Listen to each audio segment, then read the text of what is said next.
ഷിനാസ്, വളരെ ഗുരുതരമായൊരു സ്ഥിതിവിശേഷമാണ് ഉണ്ടായിരിക്കുന്നത് എന്ന് എല്ലാവർക്കും അറിയാം. മറ്റു രാജ്യങ്ങൾ സംയമനം പാലിക്കുക എന്ന വാക്കിൽ നിർത്തിയിരിക്കുകയാണ്. ഇത് ആ രണ്ട് രാജ്യങ്ങൾ തമ്മിലുള്ള പ്രശ്നമാണ്. നമുക്കറിയാം, യുക്രൈൻ ആകട്ടെ, യുക്രൈൻ, റഷ്യ, ഇന്ത്യ, പാകിസ്ഥാൻ, ഇതൊക്കെ മറ്റു രാജ്യങ്ങൾ പലതും പറഞ്ഞാലും അതിൽ ഏർപ്പെട്ടിരിക്കുന്ന രാജ്യങ്ങൾ തീരുമാനിക്കുന്നിടത്ത് മാത്രമേ ഇതിൻ്റെ ഒരു അവസാനം ഉണ്ടാവുകയുള്ളൂ. എങ്ങനെയാണ് ഇപ്പോഴത്തെ ഈ സ്ഥിതിവിശേഷത്തെ കാണുന്നത്? ഇത് കൂടുതൽ സങ്കീർണമാകാനുള്ള ഒരു സാധ്യതകളിലേക്കാണോ പോകുന്നത്?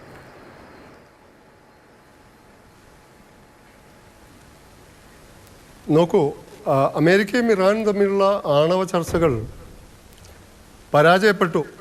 ഏതാണ്ട് പരാജയത്തിൻ്റെ വക്കിലെത്തിയെന്ന് കഴിഞ്ഞ ദിവസങ്ങളിൽ വ്യക്തമായതാണ്. 6ാം റൗണ്ട് ചർച്ച ഈ ഞായറാഴ്ചയാണ് ഒമാനിൽ വെച്ച് തീരുമാനിച്ചിരിക്കുന്നത്. അപ്പോൾ തന്നെ അമേരിക്ക വളരെ ശക്തമായ നയതന്ത്ര സൂചനകൾ നൽകിയിരുന്നു. ഇറാഖിലെ അമേരിക്കൻ എംബസിയിൽ നിന്ന് അമേരിക്കക്കാരെ ഒഴിപ്പിക്കാനുള്ള നിർദ്ദേശം ട്രംപ് നൽകിയിരുന്നു. മറ്റ് ചില നയതന്ത്ര സൂചനകളും ട്രംപ് ശക്തമായി തന്നെ നൽകുകയുണ്ടായി. അപ്പോൾ തന്നെ ഇസ്രായേൽ ഇങ്ങനെയൊരു ആക്രമണം നടത്തിയേക്കാമെന്ന് പല വിദേശകാര്യ നിരീക്ഷകരും അഭിപ്രായപ്പെട്ടിരുന്നു.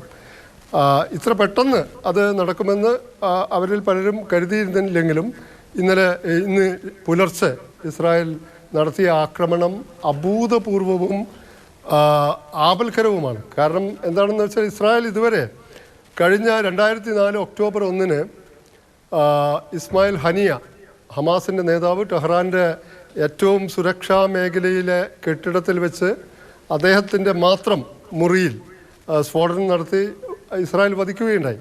അതിന് മുമ്പാണ് ലെബനനിലെ ഹിസ്ബുല്ല നേതാവ് നസ്രല്ലയെ വധിച്ചത്. മറ്റൊരു ലെബനനിലെ ഹിസ്ബുല്ല നേതാവും വധിക്കപ്പെട്ടു ആ സമയത്ത് തന്നെ. അപ്പോൾ ഇതിൻ്റെയൊക്കെ ഒരു പകവീട്ടൽ പ്രതിക്രിയയായിട്ടാണ് ഒക്ടോബർ 1 ഇറാൻ 180ഓളം മിസൈലുകൾ, ബാലിസ്റ്റിക് മിസൈലുകളും ഡ്രോണുകളുമൊക്കെ ഇസ്രായേലിന് നേരെ തൊടുത്തുവിട്ടിരുന്നത്. അപ്പോൾ ഒക്ടോബർ 25, 26 ആ ദിവസങ്ങളിൽ, ഒക്ടോബർ ഒടുവിൽ ഇസ്രായേൽ പ്രത്യാക്രമണവും നടത്തി. പക്ഷേ അന്നൊന്നും ഇസ്രായേൽ ആണവ കേന്ദ്രങ്ങളെ ലക്ഷ്യമിട്ടിരുന്നില്ല. ഇപ്പോൾ പ്രധാനമായും നതാൻസ് ഉൾപ്പെടെ ഇസ്ഫഹാൻ പ്രവിശ്യയിലെ നതാൻസ് എന്ന് പറഞ്ഞാൽ യുറേനിയം സമ്പുഷ്ടീകരണ കേന്ദ്രമാണ്, ഏറ്റവും പ്രധാനപ്പെട്ട ആണവ കേന്ദ്രമാണ്.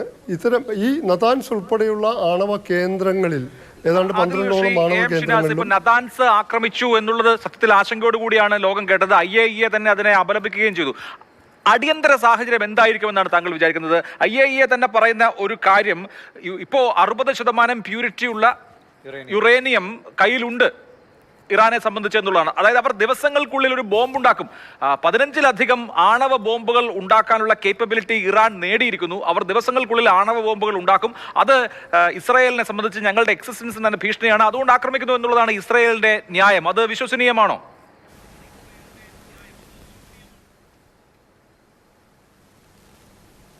അന്താരാഷ്ട്ര ആണവോർജ ഏജൻസി 20 വർഷത്തിന് ശേഷമാണ് ഇത്തരം ഒരു വെളിപ്പെടുത്തൽ നടത്തുന്നത്.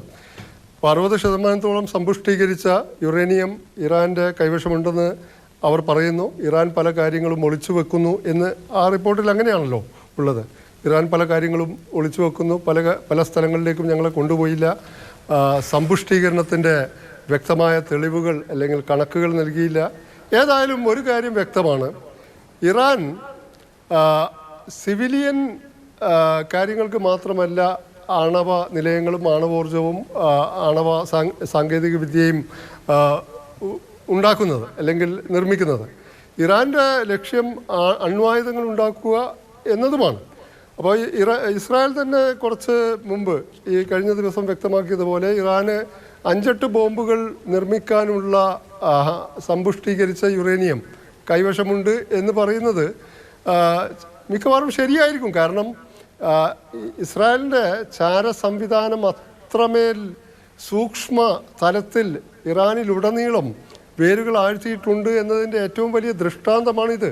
കാരണം ഇസ്മായിൽ ഹനിയ മാത്രമല്ല, പേജർ ആക്രമണം നമുക്കറിയാം, ഇറാനിലെ ഈ ആണവ ശാസ്ത്രജ്ഞർ കൊല്ലപ്പെട്ടിട്ടുണ്ട്. ഇപ്പോൾ അതിനു മുമ്പ് അതിനേക്കാൾ പ്രമുഖനായിട്ടുള്ള ആണവ സയൻറ്റിസ്റ്റ് ഉണ്ടായിരുന്നു, ഫർക്കിസാദെ. അദ്ദേഹത്തെ വളരെ റിമോട്ട് കൺട്രോൾ, അത്യാധുനിക സാങ്കേതിക വിദ്യ ഉപയോഗിച്ച് അദ്ദേഹത്തിൻ്റെ ഭാര്യയും അദ്ദേഹവും കാറിൽ സഞ്ചരിക്കുമ്പോൾ ഭാര്യയ്ക്കൊരു പോറലും ഏൽപ്പിക്കാതെ അദ്ദേഹം വീട്ടിൽ നിന്ന് ഇറങ്ങിയപ്പോഴാണ് കൊലപ്പെടുത്തുന്നത് 3-4 വർഷങ്ങൾക്ക് മുമ്പ്. അപ്പോൾ ഇത്തരം കൊലപാതകങ്ങൾ മൊസാദ് ഇസ്രായേൽ നടത്തി തുടങ്ങിയിട്ട് വർഷങ്ങളായി. അപ്പോൾ ഇറാനിലുടനീളം, ടെഹ്റാനിൽ മാത്രമല്ല, അപ്പോൾ റവല്യൂഷണറി ഗാർഡ് കോപ്സിൻ്റെ ആസ്ഥാന മന്ദിരത്തിന് സമീപമാണ് ഹനിയ താമസിച്ചിരുന്നത്. അദ്ദേഹത്തെ പോലും വധിക്കാൻ പറ്റുമെങ്കിൽ അത് മറ്റൊരു കാര്യം കൂടി വെളിപ്പെടുത്തുന്നുണ്ട്. കാരണം ഇറാനിലെ ഒരു വലിയ ജനസഞ്ചയം, മുഴുവനാണെന്ന് നമുക്ക് പറയാൻ പറ്റില്ല, ഇറാനിലെ ഒരു വലിയ ജനസമൂഹത്തിന് ഇറാൻ ഭരണകൂടത്തോടുള്ള അതൃപ്തിയും നീരസവും ഇഷ്ടക്കേടും വിപ്രതിപത്തിയും വിരോധവും മുതലെടുക്കുന്നതിൽ ഇസ്രായേൽ വിജയിക്കുന്നു. അത്തരം ജനസമൂഹങ്ങൾക്കിടയിൽ നിന്ന് ഇസ്രായേലിൻ്റെ ചാരശൃംഖലക്ക് വേണ്ടുവോളം വിവരങ്ങൾ കിട്ടുന്നു, സഹായം കിട്ടുന്നു എന്നാണ് ഈ ആക്രമണം മാത്രമല്ല കഴിഞ്ഞ ആക്രമണങ്ങളും തെളിയിച്ചത്. കാരണം ഇസ്രായേൽ ഇന്നല്ലെങ്കിൽ അപ്പോൾ ആണവ ചർച്ച പരാജയപ്പെട്ടു എന്ന് വ്യക്തമായതിനെ തുടർന്ന് അമേരിക്ക നൽകിയ സൂചനകൾ അനുസരിച്ച് ഇറാന് വ്യക്തമായിരുന്നു ആക്രമണം ഉണ്ടാകുമെന്ന്. അപ്പോൾ നതാൻസ് പോലെയുള്ള ആണവ ശാസ്ത്രജ്ഞർ, അതുപോലെ തന്നെ ഇസ്രായേലിൻ്റെ സംയുക്ത സേനാ മേധാവി, ഈ റവല്യൂഷണറി ഗാർഡ്സ് കോപ്സിൻ്റെ മേധാവി, അതുപോലെ തന്നെ ഇറാൻ്റെ ഭരണാധികാരിയുടെ ഉപദേശകൻ, ഇത്തരം ആളുകളൊക്കെ വധിക്കപ്പെടുക എന്ന് പറഞ്ഞാൽ അവരുടെ ലൊക്കേഷൻ എവിടെയാണ് എന്ന് വളരെ വ്യക്തമായി ഇസ്രായേലിൻ്റെ ചാരശൃംഖലക്ക് പറഞ്ഞു കൊടുക്കാൻ ഇറാനിൽ തന്നെ ആളുകൾ ഉണ്ടാവണ്ടേ? ഇപ്പോൾ നമുക്ക് അറിയാം, ഇസ്രായേൽ കുറേ കാലമായി വളരെ പ്രിസിഷൻ അറ്റാക്കുകൾ നടത്തുന്നുണ്ട്. ഇപ്പോൾ ഹമാസിനെ അറ്റാക്ക് ചെയ്യുന്നത് പോലെയോ ഹിസ്ബുള്ളയെ അറ്റാക്ക് ചെയ്യുന്നത് പോലെയോ അല്ലല്ലോ ഇറാനെ ആക്രമിക്കുന്നത്. ഇറാന് നമുക്കറിയാം ആണവായുധങ്ങൾ ഉണ്ടാക്കാനുള്ള ശേഷി പോലും ഉള്ള രാജ്യമാണ്. അയത്തുള്ള ഖമൈനി വളരെ വലിയ തിരിച്ചടി ഉണ്ടാവുമെന്ന് പ്രഖ്യാപിച്ചു കഴിഞ്ഞു. ഇറാനിലെ സൈന്യത്തിന്റെ എക്സ് ഹാൻഡിലിൽ നിങ്ങളാണ് തുടങ്ങിയത്, ഞങ്ങളല്ല, ഇതൊരു ദീർഘകാല യുദ്ധമായിരിക്കുമെന്ന് ഇറാൻ ആർമി തന്നെ പ്രഖ്യാപിക്കുന്ന സാഹചര്യമുണ്ട്. അപ്പോൾ റവല്യൂഷണറി ഗാർഡിന്റെ തലവനെ തന്നെ അറ്റാക്കിലൂടെ വധിച്ചതിന് ശേഷം പിന്നെ തിരിച്ചടിക്കാതിരിക്കാൻ പറ്റില്ല. ഇസ്രായേലിനെ സംബന്ധിച്ചതൊരു മിസ്കാൽക്കുലേഷൻ ആവാനുള്ള സാധ്യത ഉണ്ടോ? ഇറാന്റെ ഭാഗത്ത് നിന്ന് ശക്തമായ തിരിച്ചടി ഉണ്ടാവാനുള്ള സാധ്യതയെ താങ്കൾ എങ്ങനെയാണ് കാണുന്നത്?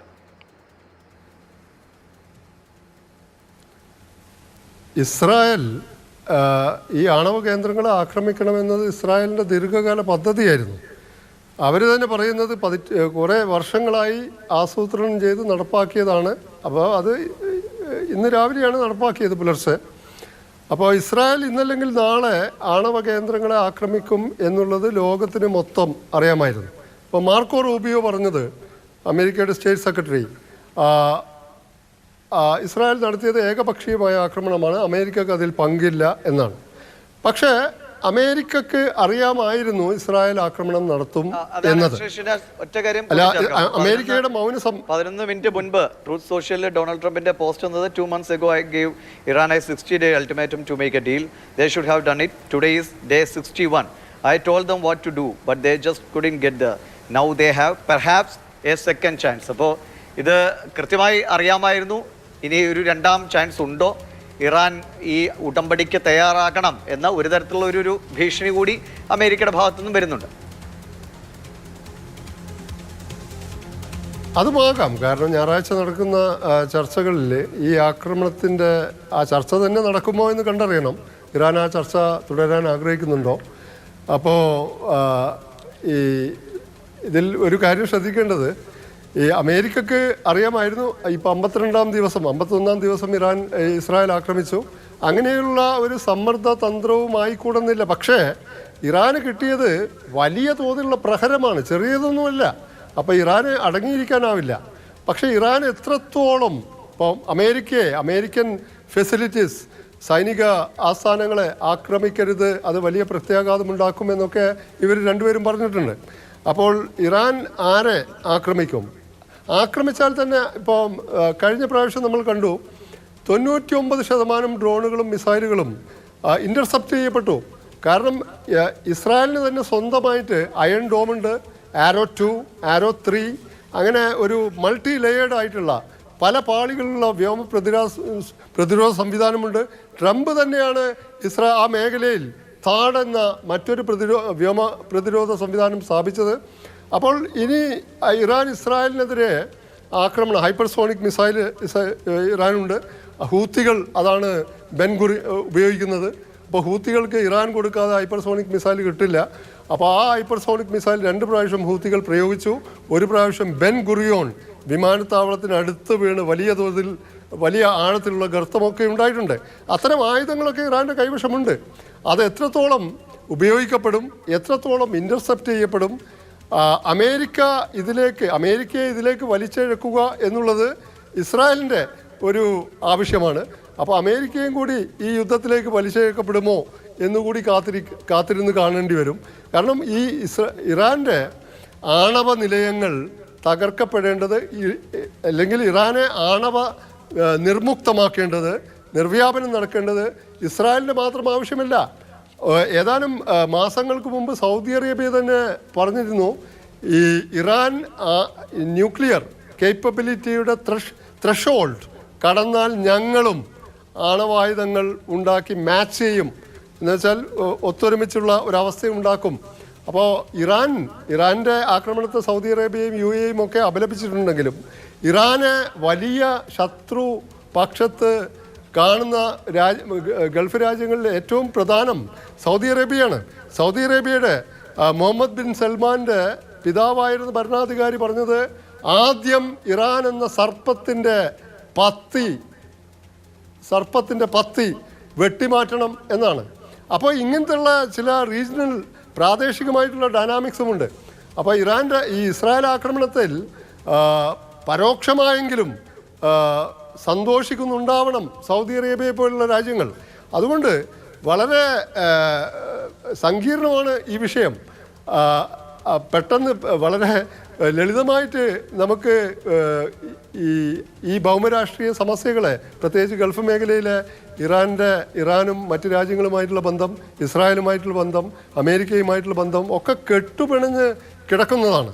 അപ്പോൾ ഇസ്രായേലിന് എത്രമാത്രം അവരുടെ അഭിമാനത്തിന് ഇത്രമേൽ ക്ഷതമേറ്റ ഒരാക്രമണം ഇതിനു മുമ്പ് ഉണ്ടായിട്ടില്ല എന്നതിനാൽ അവരെന്തായാലും തിരിച്ചടിക്കും. ആ തിരിച്ചടി എത്രമേൽ ഫലപ്രദമാകും, അത് എത്രമേൽ ഇസ്രായേലിനെ വേദനിപ്പിക്കും, ക്ഷതമേൽപ്പിക്കും എന്നത് കാത്തിരുന്ന് കാണേണ്ടതാണ്.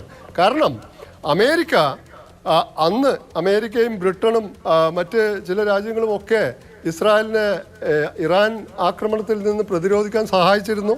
അങ്ങനെ ഇറാൻ്റെ വൻതോതിലുള്ള ഒരു ആക്രമണം ഉണ്ടാവുകയാണെങ്കിൽ ഇസ്രായേലിൻ്റെ പ്രതിരോധ സംവിധാനങ്ങൾ മാത്രമല്ല, അമേരിക്കൻ ചേരിയുടെ പ്രതിരോധ സംവിധാനങ്ങളും ഇസ്രായേലിന് പിന്നിൽ അണിനിരക്കാനുള്ള സാധ്യതകൾ ഏറെയാണ്.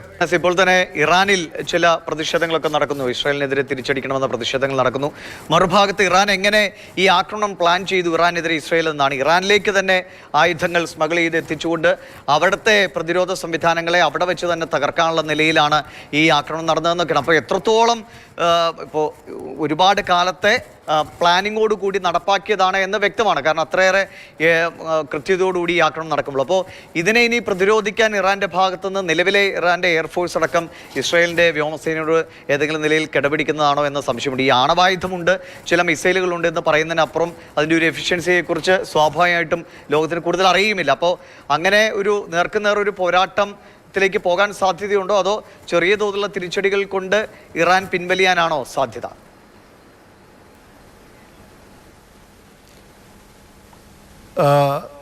ചൂണ്ടിക്കാണിച്ചതുപോലെ ഞാനിപ്പോൾ വായിച്ച കാര്യം തന്നെയാണ്. ഇസ്രായേൽ ഇറാനിൽ തന്നെ ഒരു ഡ്രോൺ ബേസ് സ്ഥാപിച്ചിട്ടുണ്ട്. ആ ഡ്രോൺ ബേസിൽ നിന്നാണ് ഡ്രോണുകൾ പറന്നുയർന്ന് ഇറാൻ്റെ വ്യോമ പ്രതിരോധ സംവിധാനങ്ങളെ അലങ്കോലമാക്കിയതെന്ന് റിപ്പോർട്ടുകൾ പറയുന്നു. അപ്പോൾ റഷ്യയിൽ യുക്രൈൻ നടത്തിയതുപോലുള്ള ഓപ്പറേഷൻ സ്പൈഡർ വെബ്, അതും 18 മാസം നീണ്ടുനിന്ന ആസൂത്രണത്തിനൊടുവിൽ ആണ് 14,000 കിലോമീറ്റർ അപ്പുറമുള്ള സൈബീരിയയിലെ ഈ ആണവായുധങ്ങൾ വഹിക്കാൻ ശേഷിയുള്ള ബോംബർ വിമാനങ്ങളെ അടക്കം തകർക്കാനുള്ള പദ്ധതി ആവിഷ്കരിച്ചത്. അതിൽ ബ്രിട്ടനിലെ M16 എന്ന ചാരസംഘടനയുടെ സഹായവും കിട്ടിയിരുന്നു എന്നാണ് ഇപ്പോൾ വരുന്ന വാർത്തകൾ. അത് യുക്രൈന് സ്വന്തമായി ചെയ്യാൻ പറ്റില്ല എന്നാണ്. പക്ഷേ ഇസ്രായേലിന് ഇത് സ്വന്തമായി ചെയ്യാൻ പറ്റും. കാരണം ഇസ്മായിൽ ഹനിയയുടെ വധം, അതിനു മുമ്പുള്ള പല വധക്രമങ്ങളും പരിശോധിച്ചാൽ ഇസ്രായേലിന് സ്വന്തമായി നടപ്പാക്കാൻ വേണ്ട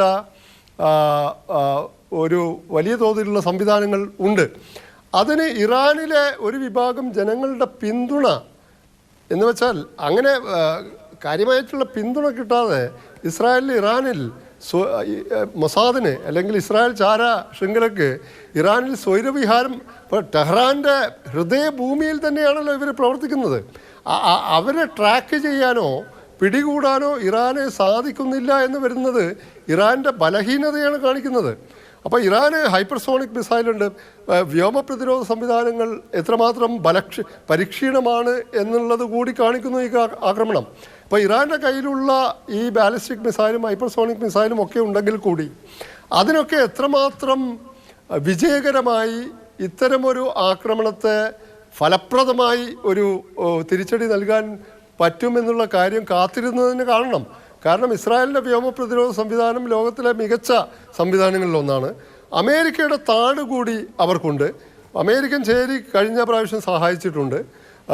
അപ്പോൾ ഇറാൻ വൻതോതിലുള്ള ഒരു ആക്രമണം നടത്തിയാൽ അമേരിക്കയുടെ വ്യോമ പ്രതിരോധ സംവിധാനങ്ങളും മറ്റ് സംവിധാനങ്ങളും ഒക്കെ പ്രവർത്തന സജ്ജമാകുമെന്ന് തന്നെയാണ് കരുതേണ്ടത്. അതുകൊണ്ട് ഇറാൻ വലിയ തോതിലുള്ള തിരിച്ചടി ആഗ്രഹിക്കുന്നുണ്ടാവാം, അവർ ആശിക്കുന്നുണ്ടാവാം.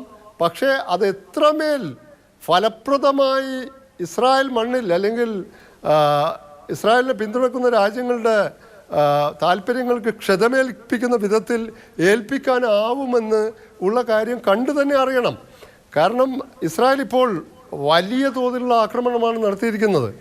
അതിന് ആ മട്ടിൽ ആ ഒരു തുല്യാവസ്ഥയിലുള്ളൊരു ആക്രമണം ഇറാന് ഇന്നത്തെ അവസ്ഥയിൽ നടത്താനാകുമോ എന്ന കാര്യത്തിൽ നമ്മൾ സംശയിക്കണം എന്നാണ് എനിക്ക് പറയാനുള്ളത്. എന്തായാലും ആക്രമണം നടക്കും. അത് എത്രമേൽ മാരകമായിരിക്കും എന്നുള്ള കാര്യത്തിൽ എനിക്കത്ര ശുഭാപ്തി വിശ്വാസമില്ല.